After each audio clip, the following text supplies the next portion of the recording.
Hello दोस्तों, कैसे हो आप सभी। आई होप कि आप सभी अच्छे होंगे। तो मैं हूं अभिषेक कुमार और स्वागत करता हूं आप सभी का आपके अपने यूट्यूब चैनल पर। दोस्तों, आज हम बात करने वाले हैं हमारी Microsoft Excel complete course series के नेक्स्ट पार्ट के बारे में। अगर आपने अभी तक एक्सेल बिल्कुल भी नहीं पढ़ा है तो बिल्कुल भी चिंता करने की जरूरत नहीं है। इस पूरी सीरीज में हम माइक्रोसॉफ्ट एक्सेल को बेसिक से लेकर एडवांस लेवल तक स्टेप बाय स्टेप सीखेंगे। इसलिए अगर आप एक्सेल में अपनी स्किल्स इंप्रूव करना चाहते हैं तो हमारी इस लर्निंग सीरीज से जरूर जुड़े रहिए। तो चलिए बिना टाइम वेस्ट किए शुरू करते हैं अपना आज का लेसन। Let's get started. देखिए, सबसे पहले हमारा क्वेश्चन आता है, व्हाट इज माइक्रोसॉफ्ट एक्सेल, यानी कि माइक्रोसॉफ्ट एक्सेल क्या है। तो Microsoft Excel is a spreadsheet application, यानी कि माइक्रोसॉफ्ट एक्सेल एक स्प्रेडशीट एप्लीकेशन है जो डेवलप किया है Microsoft company. It is use to organize, इसे ऑर्गेनाइज कैसे यूज करती है, जैसे कि कैलकुलेट करने में, एनालाइज करने में एंड विजुलाइज डाटा में ऑर्गेनाइज यूज करती है। एक्सेल हेल्प्स यूजर परफॉर्म, यानी कि एक्सेल यूजर के परफॉर्म में कैसे हेल्प करता है, जैसे कि मैथमेटिकल कैलकुलेशन में हेल्प करता है, क्रिएट रिपोर्ट्स में हेल्प करता है, मैनेज डाटाबेस में हेल्प करता है, प्रिपेयर बजट में हेल्प करता है एंड एनालाइज बिजनेस परफॉर्मेंस में ये हेल्प करता है। जैसे कि बिजनेस हमारा किस वेव पे अप हो रहा है, किस वेव पे डाउन हो रहा है, ये एनालाइज करने में भी एक्सेल हेल्प करता है यूजर्स के लिए। एंड एक्सेल से हम चार्ट बना सकते हैं, डैशबोर्ड क्रिएशन कर सकते हैं। अब चलिए नेक्स्ट देखते हैं, Excel is widely used in business, यानी कि एक्सेल बिजनेस में बड़े लेवल पर यूज होता है, जैसे कि बैंक्स में यूज होता है, स्कूल्स में यूज होता है, हॉस्पिटल्स में यूज होता है, गवर्नमेंट ऑफिस में यूज होता है, फाइनेंस डिपार्टमेंट में यूज होता है, एचआर डिपार्टमेंट में भी यूज होता है एंड डाटा एनालिटिक्स, बिकॉज क्योंकि makes working with large amount of data fast and accurate. इसका मतलब है कि डाटा एनालिटिक्स में इसलिए यूज होता है क्योंकि बड़े लेवल पर जो वर्क होता है उसमें amount of data fast and, क्योंकि उसमें एक्यूरेट एंड फास्ट डाटा को ये आराम से वर्क कर सकता है, बड़े डाटा पे मतलब आराम से काम कर सकता है। अब चलते हैं हम नेक्स्ट स्लाइड पर। नेक्स्ट देखिए, नेक्स्ट क्या कहता है, why do we use Excel, यानी कि एक्सेल हम क्यों यूज करते हैं। तो देखिए हम एक्सेल क्यों यूज करते हैं, जैसे इसमें हम डाटा एंट्री कर सकते हैं, डाटा को मैनेज कर सकते हैं, कैलकुलेशन, यानी कि फाइनेंशियल रिपोर्ट में भी कैलकुलेशन कर सकते हैं, बजट प्लानिंग कर सकते हैं, पेरोल भी बना सकते हैं, अटेंडेंस सीट बना सकते हैं, इनवॉइस क्रिएट कर सकते हैं, सेल्स रिपोर्ट में भी एक्सेल का हम अच्छे से यूज करते हैं एंड इन्वेंट्री मैनेजमेंट इससे कर सकते हैं, चार्ट डैशबोर्ड इससे बना सकते हैं। चलिए हम नेक्स्ट पार्ट पर चलते हैं। अब आगे देखिए, आगे क्या कहता है, फाइनेंस डिपार्टमेंट में ये किस तरीके से काम करता है, यानी कि एक्सेल का यूज हम कहाँ कहाँ कर सकते हैं, कहाँ कहाँ होता है। तो फाइनेंस डिपार्टमेंट में इसका यूज कैसे कर सकते हैं, सैलरी कैलकुलेशन में यूज कर सकते हैं, बजट में यूज कर सकते हैं, प्रॉफिट लॉस निकालने के लिए यूज कर सकते हैं, बैलेंस शीट बनाने में यूज कर सकते हैं, फाइनेंशियल एनालिसिस में भी हम यूज कर सकते हैं। अब ये देखिए सेल्स डिपार्टमेंट में हम इसे कैसे यूज करते हैं, एम्प्लॉय डाटाबेस, अटेंडेंस में यूज कर सकते हैं, पेरोल भी बना सकते हैं, बिल रिकॉर्ड भी रख सकते हैं। इस तरीके से हम इसे यूज करते हैं। अब चलिए हम नेक्स्ट पार्ट की ओर मूव करते हैं। तो देखिए सेल्स डिपार्टमेंट में हम किस तरीके से यूज कर सकते हैं एक्सेल को, डेली सेल्स का हिसाब रख सकते हैं, मंथली रिपोर्ट भी रख सकते हैं, कस्टमर लिस्ट बना सकते हैं, कमीशन कैलकुलेट कर सकते हैं, यानी कि कितनी हमारी कमीशन बन रही है कितनी नहीं। जैसे कि अगर हम सेल्स की जॉब कर रहे हैं तो उसमें टारगेट बेस्ड हमारी जॉब होती है कि जितने हम टारगेट अचीव करेंगे उतनी हमें कमीशन मिलेगी, तो उस कमीशन को हम कैलकुलेट कर सकते हैं।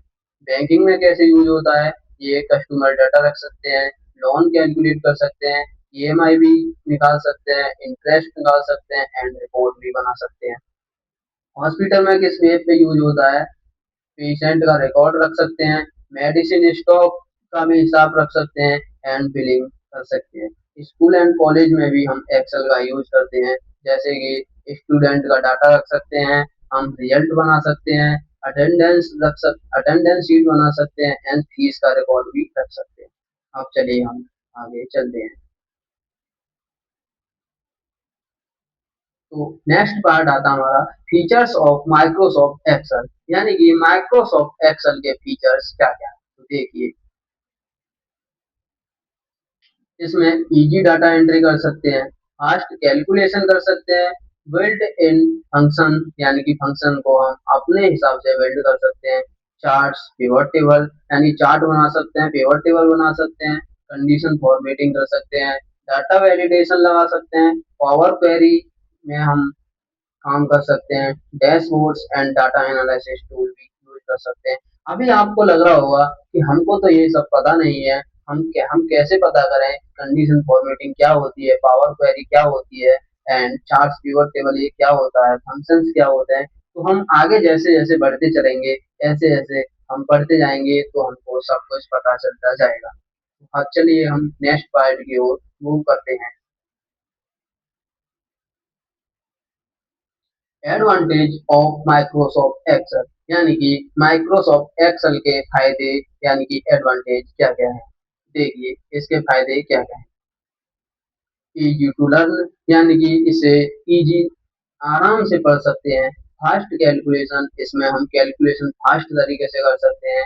सेव, फाइल को सेव कर सकते हैं किसी भी नाम से, अपने नाम से या किसी भी कंपनी वगैरह के नाम से हम फाइल को सेव कर सकते हैं। टाइम रिड्यूस, यानी कि इसमें टाइम भी कम लगता है। एरर्स, हम एक्सेल में किसी भी कैसा भी एरर या गलतियां हम आराम से निकाल सकते हैं। प्रोफेशनल रिपोर्टिंग, यानी कि हम रिपोर्ट भी बना सकते हैं, रिपोर्ट रख सकते हैं।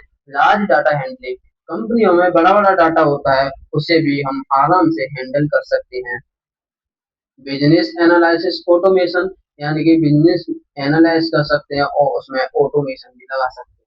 अब हम चलते हैं नेक्स्ट पार्ट की तरफ, मूव करते हैं। तो आगे देखिए, हम आगे बढ़ते हैं। अब आगे हमारा आता है, जितनी हमने स्लाइड्स यहाँ पे देखी, जितना हमने पढ़ा, उसमें से क्वेश्चन कैसे बनते हैं कैसे नहीं, तो देखिए हम उन क्वेश्चंस को भी देखते हैं। जैसे कि पहला क्वेश्चन कहता है, व्हाट इज माइक्रोसॉफ्ट एक्सेल, यानी कि माइक्रोसॉफ्ट एक्सेल क्या है। तो मैंने फर्स्ट स्लाइड में आपको बताया कि माइक्रोसॉफ्ट एक्सेल एक स्प्रेडशीट एप्लीकेशन है जो माइक्रोसॉफ्ट कंपनी ने बनाया है। नेक्स्ट हमारा क्वेश्चन कहता है, व्हाई इज एक्सेल यूज, हम एक्सेल क्यों यूज करते हैं। तो आपको पता है हम एक्सेल क्यों यूज करते हैं, कैलकुलेशन करने के लिए, हम बैलेंस शीट बनाने के लिए, ये सब ऐसे हम दो चार पांच हम एग्जांपल दे सकते हैं इस क्वेश्चन में। नेक्स्ट क्वेश्चन कहता है हमारा, name five industry where Excel is commonly used, यानी कि फाइव इंडस्ट्री के नाम लिखिए जो एक्सेल कॉमनली यूज करती हो। जैसे कि हॉस्पिटल यूज करता है एंड बैंक भी यूज करती हैं, स्कूल भी यूज करते हैं। तो उन बड़ी बड़ी फाइव इंडस्ट्री का हम नाम लिख सकते हैं, जैसे कि हम गूगल्स का भी नाम लिख सकते हैं, हम खुद माइक्रोसॉफ्ट कंपनी का नाम लिख सकते हैं, इन्फोसिस का नाम लिख सकते हैं। जितनी बड़ी बड़ी कंपनियां हैं, हर एक कंपनी में हर एक इंडस्ट्री में एक्सेल का यूज होना कॉमनली है। एंड अब हम चलते हैं नेक्स्ट। तो थैंक यू, आज के लिए इतना ही। हम अब नेक्स्ट वीडियो में हम देखेंगे कि हम आगे ऐसे ही बढ़ते जाएंगे क्रम में, और देखते हैं हम होम टैब की तरफ बढ़ते हैं। अभी हमको एक्सेल का इंटरफेस भी पढ़ना है कि एक्सेल में वर्कबुक क्या होती है और शीट क्या होती है, सेल्स क्या होते हैं, रो क्या होता है, कॉलम क्या होती है, कितनी रो होती है, कितने कॉलम होते हैं। तो नेक्स्ट पार्ट में हम यही कंप्लीट करेंगे। तो इस सीरीज से जुड़ना ना भूलें, इस सीरीज से आप अवश्य जुड़ें, इसमें बहुत कुछ सीखने को आपको मिलेगा। और मैं कोशिश करूंगा कि इस सीरीज को कंप्लीट करने के बाद आपको कहीं भी एक्सेल पढ़ने की जरूरत नहीं पड़ेगी। अगर इस वीडियो में कोई भी अगर गलती लगे, कोई भी कुछ भी गलती, छोटी से छोटी गलती अगर आपको महसूस होती है तो कमेंट बॉक्स में अवश्य बताएं। नमस्कार।